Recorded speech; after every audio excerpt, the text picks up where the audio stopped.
Bonjour et bienvenue à cette matinée d'ouverture des contenus des Keynote de cette 25e édition. Je suis très heureuse de vous voir, même le troisième jour, avec plein d'énergie et de volonté d'échanger. Depuis les récentes années, les conflits impactent de plus en plus, les conflits mondiaux impactent de plus en plus votre vie au quotidien. Et à chaque fois, aux Assises, tous les ans, on se dit « ça y est, on arrive au comble, ce monde est en tension, on ne peut pas aller plus loin ». Et puis les éditions se passent et ça va plus loin. On ne sait pas quand est-ce que ça va s'arrêter. Ce qu'on sait, c'est que vous devez aujourd'hui d'avoir un changement de posture. Vous devenez des stratèges. Vous avez besoin de vous imprégner de la connaissance, des perspectives en géopolitique pour comprendre les impacts sur vos organisations et mieux les défendre. Dans tout cela, il reste quelque chose de positif. Il y a beaucoup de positif. C'est la première année où j'ai un sentiment de prise de conscience des sujets géopolitiques par l'ensemble de notre offre partenaire. Plus que jamais, vous êtes accompagnés par des sociétés qui ne sont pas là juste pour vous vendre des solutions informatiques. Ils sont là pour vous accompagner à décrypter ce monde qui se décompose. Donc, sans plus attendre, let me introduce you to Levi Gandert.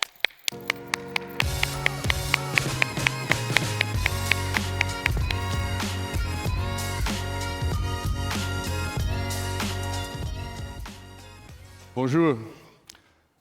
I'm very excited today to be talking about intelligence and risk. I'll be talking for the next 30 minutes about how intelligence can help tell a better risk-informed story for executives and the board to ultimately increase clarity and improve confidence and trust. And I know the title is a mouthful, but we're going to throw some examples in there around geopol and cyber as we go. So I hope there's three things that you take away from this presentation today over the next 30 minutes. I think the first bullet point here is hopefully not very controversial. I think we all know in this room that there's plenty of complexity in business and organizational environments.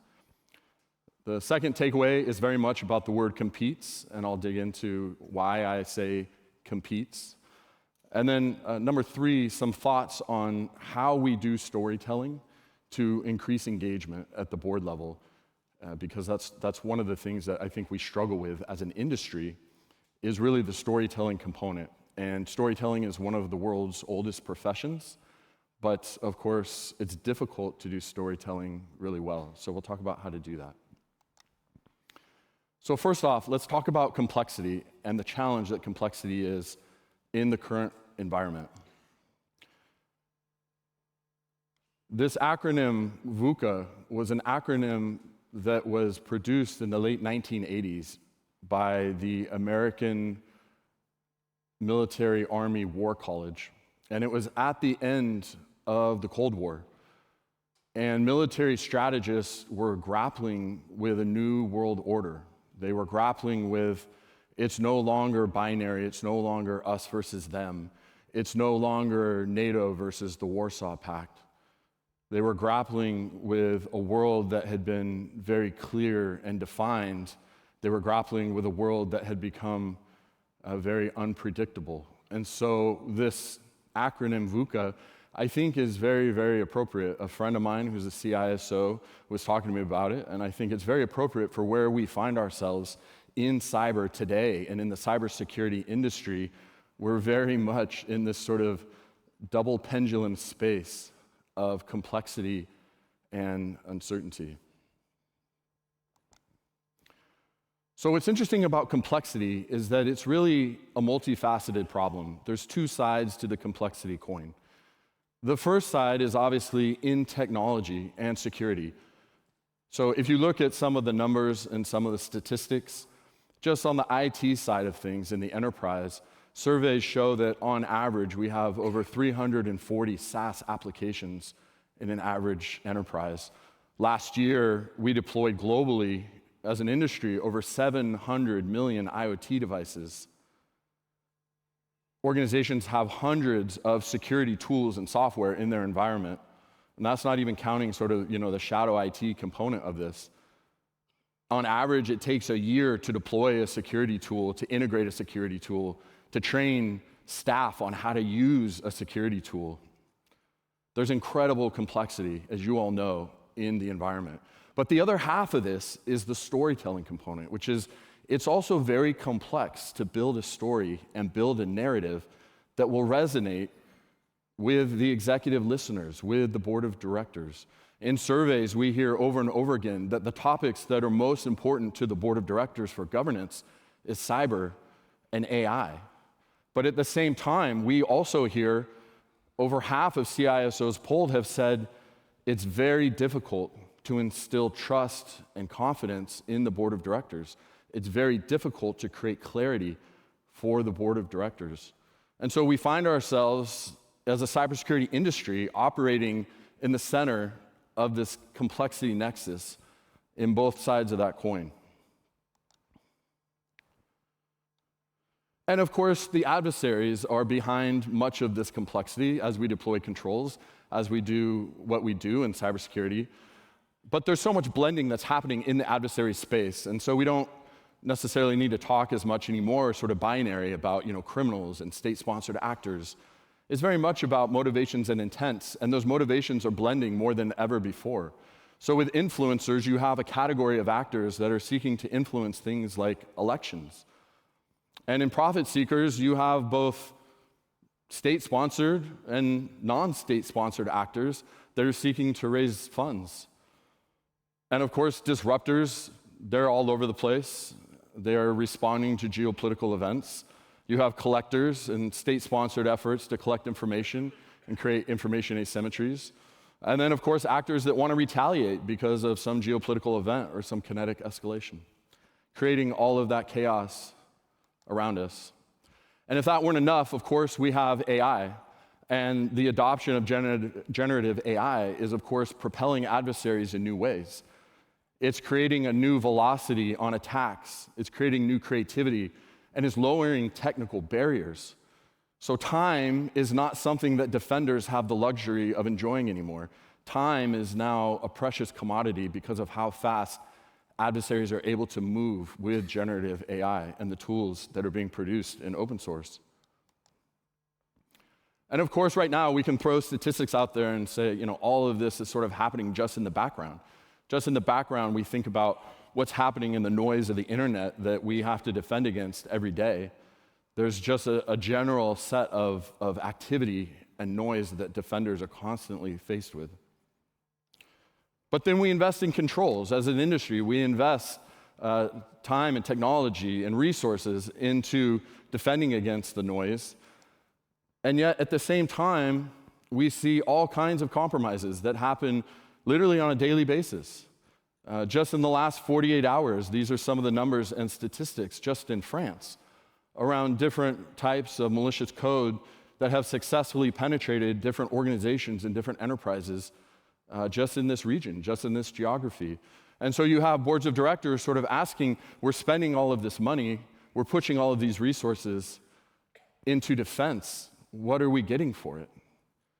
What is the benefit? We have 1,300 implants actively communicating with command and control malicious infrastructure in France in the last 48 hours. So, how are we going to succeed here in terms of managing and mitigating some of this risk?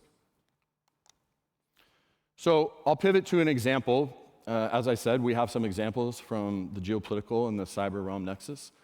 So the example here is really targeting by both Russia and China of Central Asia, which we call the C5 plus Mongolia, C5 plus Mongolia. And you can see sort of on the bottom half of this timeline, over the last 5 years, there's been an enormous amount of activity happening in the geopolitical landscape in Central Asia because it's a very strategic region for both Russia and China. So you have heads of state that have been visiting from both Russia and China. You've had troop movements because of unrest in the region. You have talks that are happening between the C5 and China on things like energy. You have talks that are happening between Russia and the C5, the US and the C5, talking about critical minerals, talking about security. And most recently, the EU has invested, I think, 10 billion euros in the C5 for various infrastructure projects.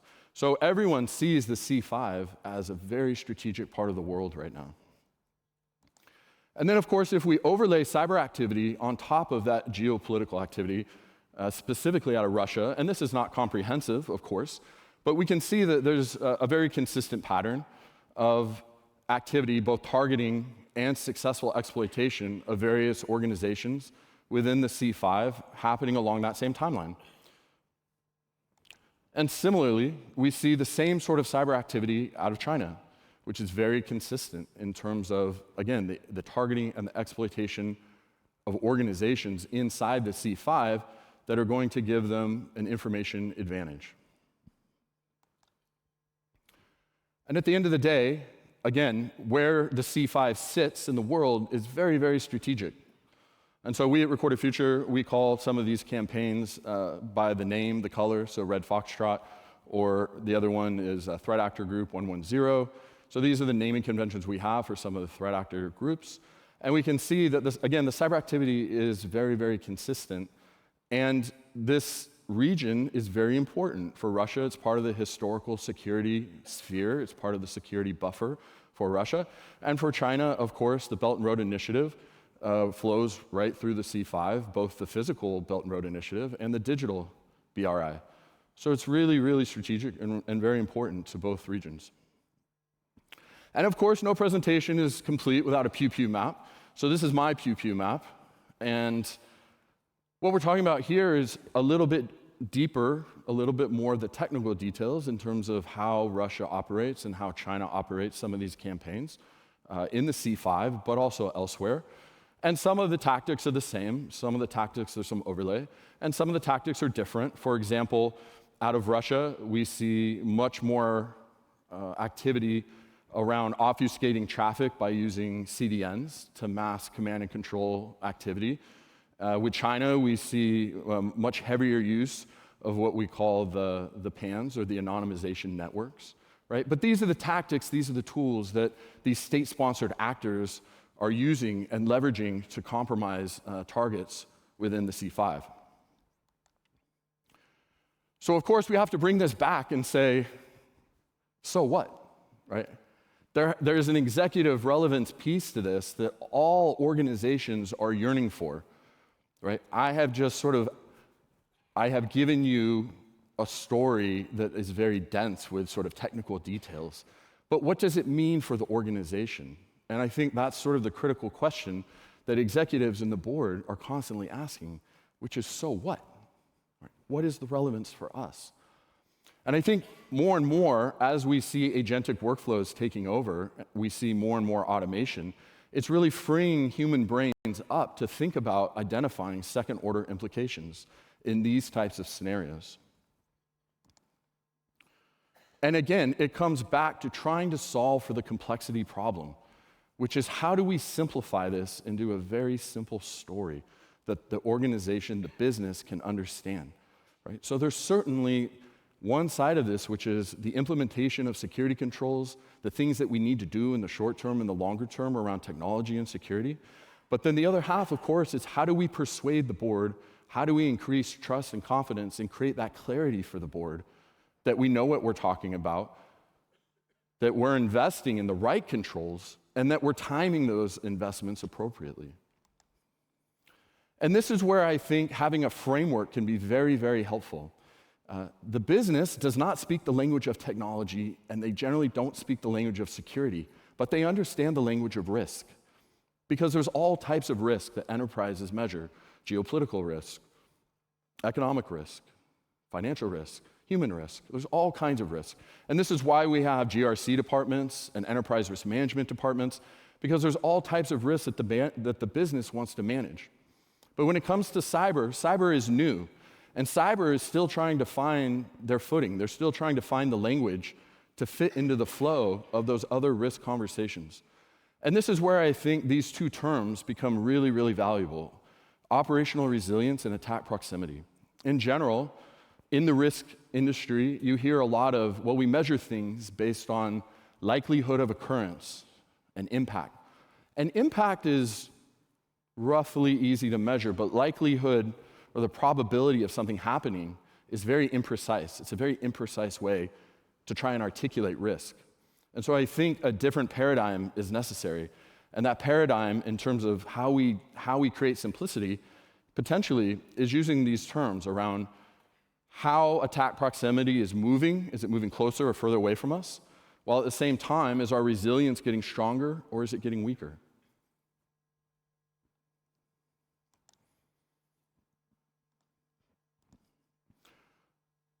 So if we come back to the example of China and Russia targeting in the C5, there's sort of two different elements to this. There's an operational layer and a strategic layer, and how we think about simplifying some of the messaging. So of course, at the operational or tactical level, we as cybersecurity defenders can look at what's been happening in the C5 and proactively look at the opportunity to analyze the tools and the tactics and sort of expect that maybe we may see some of that in Southern Europe in a 6 to 18-month window, if we haven't seen it before, but it's sort of looking ahead into what's working in that campaign, right, operationally, and how we take learnings away from that and apply them in our own environment. And then, of course, if we operate in certain industries where there's a closer nexus to that activity happening, then we know we should probably expect some of those tools and tactics sooner. So if we operate in any sort of energy industry sector or anything adjacent to it, we're probably going to see some of these tools and tactics sooner. If we are operational defenders at a university and our university has any sort of exchange program, right, with universities that are in the C5, we may expect to see adversaries targeting credentials to try and reuse those credentials on other types of defense and military networks outside of the university in Europe, right? And then finally, when you have diplomats, when you have heads of state that are planning to visit countries, we can time box a threat hunt. We can say we know that we need to be threat hunting in that same period, in that same window, when these heads of state are planning to visit. And that's sort of some of the second-order thinking possibilities on the operational side. On the strategic side, some of these second-order implications, they go beyond the cyber. And we're seeing more and more of that, where the geopolitical interests and the cybersecurity and the cyber campaigns, right, are dovetailing. And so sometimes the second-order implications can be very relevant to the business even outside of cyber. So for example, if our organization is doing bids for work in the C5, we may expect that communications to governments in the C5 may be compromised. Maybe the business needs to know that. Maybe the business needs to reevaluate some of the risk premiums that are being charged on the insurance side. And on it goes. The point is that there's a lot of geopolitical implications for the business, not just in cyber, and that's part of simplifying that story. So number two, compliance competes with risk. And again, I said I was very intentional about this word competes. Obviously, regulatory compliance is very helpful, and Europe has done it very well. When you think about some of the frameworks that Europe has put out there in terms of helping companies think through a baseline standard of how to secure themselves in their organizations, it's very helpful. But a lot of the resources that go into compliance is sort of the end of the story there. So we think about this as there's a checklist of things that we need to do for compliance. And the board of directors, they understand we don't want a legal or compliance failure. If we operate in a regulated industry, that is not a risk impact that we want to deal with. Right? But it turns out that there's also residual risk. And so the picture actually looks something like this, right? If we Venn diagram this out, there's some amount of residual risk in cyber that still exists that the organization is probably not aware of. And if we only measure ourselves and our maturity based on our ability to complete a compliance checklist, then we've sort of lost this battle before it's even begun. Because there's all kinds of cyber risk that's not necessarily going to get tackled by a compliance checklist. And you all know this, but the compliance checklist was drafted at a point in time and the threat landscape changed the next day. And of course, again, it's a great baseline, but there's all kinds of other risks that the organization's not aware of. So let me give you an example. In Europe, of course, we have a lot of great regulatory compliance frameworks, and some of those are newer, like NIS2 and DORA. And again, compliance is driving a lot of that spending. The people, the process, the technologies that you see, a lot of that is because there's a regulatory compliance mandate, and that's a positive thing, right? But at the same time, there are other business risk impacts that the business needs to care about and understand, right? So again, if we have a failure on the legal or compliance side, it's bad. We have lawsuits, we may have punitive fines, right? And ultimately, it's going to slow the business down. But the other 4 risk impacts are less understood, generally, especially at the board level. They may understand it at a high level, but they don't really understand how those risk impacts are going to handicap the business. And if you operate in a highly regulated industry, then obviously a lot of these risk impacts are real, but most organizations find that 1 or 2 are most pressing. So if you work in transportation or you work in logistics, operational disruption is not something that your business can sustain. If you are in financial services, yes, you care about legal or compliance failure, but you also care about your brand that you've worked really hard for. And if you have a lot of intellectual property that you don't want stolen, then you care very much about competitive disadvantage. You would prefer that adversaries not steal your intellectual property and you not have competitors using that intellectual property to become more competitive in that space, right? So it's really important for the board to understand what's happening across all 5 of the risk impacts, not just legal and compliance failure, even though that's where most of the spending and most of the resources are going. So a great example of this, and I'm going to get technical for a second here, would be web shells. It's a great example of a very technical example of the difference between compliance and risk. So web shells, just on background, a web shell is a very small file. It's a PHP file. It generally gets inserted into something like a web server. It may be because of a vulnerability. It may be just because of a misconfiguration. But this web shell is not inherently malicious. It's just a file that sort of opens a door on a server. But what you find, if you go back even a couple months, you'll find all kinds of successful attacks that started with a web shell. That's how initial unauthorized access started. And of course, adversaries get access to one server, and they stage, and they have time to get into other servers, right? And so web shells are one of my favorite topics because they're a little bit misunderstood. And if you look at the difference between compliance and risk on a technical topic like web shells, most compliance frameworks will tell you, well, you need to have an EDR, you need to have a web application firewall, you need to do file integrity monitoring, and you need to do vulnerability management. And those are all great things, of course. But it turns out with web shells, it doesn't really cover the risk. EDRs oftentimes don't catch these little tiny web shells. The web application firewalls are not designed to catch web shells. The file integrity monitoring on a marketing server, the content changes all the time, so that's not helpful. And a lot of these files get inserted on a server not because of a vulnerability, but because the server was misconfigured. So you have a fundamental issue here where compliance says you need to do all these things, and they're great things, and we've done them. But we still have risk because we don't necessarily understand how the threat operates and where we have control gaps. So that brings me to my third section, which is the keys to risk storytelling. There's three really important variables when it comes to telling a story that resonates with the board. And it turns out, and I'm not deep in the science of the brain and behavior, but it turns out that our brains generally store memories in the form of stories. And when we're able to increase recall and comprehension, it's because our brain has a story. And so building a compelling story becomes really, really important, again, as we seek to instill trust and confidence. And so the first question is, are we going to try to quantify or qualify risk?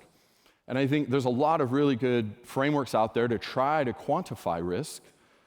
And I'm really fortunate in my role. I get to talk to a lot of CISOs around the world in different industries, in different geographies. And they have told me universally that this is one of their biggest challenges, is how do I build these stories about what's happening in cyber risk that will resonate with the board of directors? And when it comes to quantifying risk, it's very difficult because even though I personally love to say things like there is probability X of losing dollar or euro amount Y because of this threat, I love quantifying that risk. Anything that involves math or variables or formulas is not generally going to be successful at the board level. We're not there yet. They're not ready to accept that yet for a bunch of different reasons. Even when the variables are transparent, even when everything about the formula is transparent, they are not ready to necessarily accept that. And so we have to think about, yes, it may be helpful to quantify risk for ourselves internally, but we also need to qualify that risk in telling the story. The second point is what a CISO friend of mine calls FP&C. This is finger puppets and crayons. And I don't mean that derogatorily. I just mean there is a huge necessity to simplify, right? To simplify and then simplify again. We, as an industry, we tend to think, I'm going to talk about malware, I'm going to talk about denial of service, I'm going to talk about these topics that are really interesting, but at the board level, we have not simplified enough. And then number three, there's sort of a practical element when we're developing stories is, if the board of directors hates sports, we probably shouldn't use a sports analogy, right? We shouldn't use a sports metaphor. It's a practical element when we're thinking about how to design these stories. So two quick examples, Purple Delta and Purple Bravo. These are DPRK actors that we track, groups that are sponsored by the DPRK. The first one has been very prolific in essentially gaining employment with Western firms. Hundreds and hundreds of Western firms have hired workers from the DPRK unknowingly. They're using AI tools in interviews, they're using proxies in other countries with laptop farms, and they're receiving a biweekly paycheck that is helping to fund the DPRK regime. And they've been very, very successful at this. On the other side, Purple Bravo is sort of the inverse. These are a different threat actor group that is state-sponsored out of the DPRK, and they have been very successful in social engineering their way into pushing malware onto developer machines by asking them to do coding challenges, fake job offers, et cetera. So different groups with different tools and tactics, techniques, but ultimately have been very successful in raising funds for the regime. And the numbers are pretty staggering. And even if you haven't hired one of these DPRK workers, you probably work with a third party who has. So when we think about how to connect this all in a story, right, especially with this DPRK example, you, as a practitioner, need to think about how to simplify and up-level the messaging. Right? So in this case, we have DPRK actors that are very proficient at social engineering. They're very good at it. But what does that mean for the business? Well, it creates business problems like unauthorized funds transfers or account takeover or IP theft, depending on what they deploy in the environment, what sort of malware. And then it leads to one of the 5 risk impacts. So again, with the DPRK, we don't want to talk about the threat actor and what the threat actor is doing. We want to talk to the business about the business risk impacts. And if they ask questions, right, we can explain why in the story. But ultimately, it's that chain that's so important for our industry to understand as we move forward in this risk story development. So finally, I would just say, putting this all together, we have our 5 risk impacts. We're trying to simplify complexity. This is the one slide and the one graph that I advocate for. Again, as the risk impacts move, and they move in your organization every day, every week, every month, every quarter. Attack proximity, are the risk impacts moving closer? Are they moving further away from the organization? And at the same time, is resilience getting stronger or is it getting weaker holistically, the sum total of controls? Right? And charting that movement, hopefully, will spur questions from other executives and the board about why is that business risk impact moving that direction? What's happening there, right? And that opens up the possibilities of storytelling, but ultimately, this is what the business needs, right? Not technical minutia. They need to understand risk impacts and how the business will be affected. So these were the takeaways today. I hope it was useful and valuable for your time. Thank you so much for your time and attention.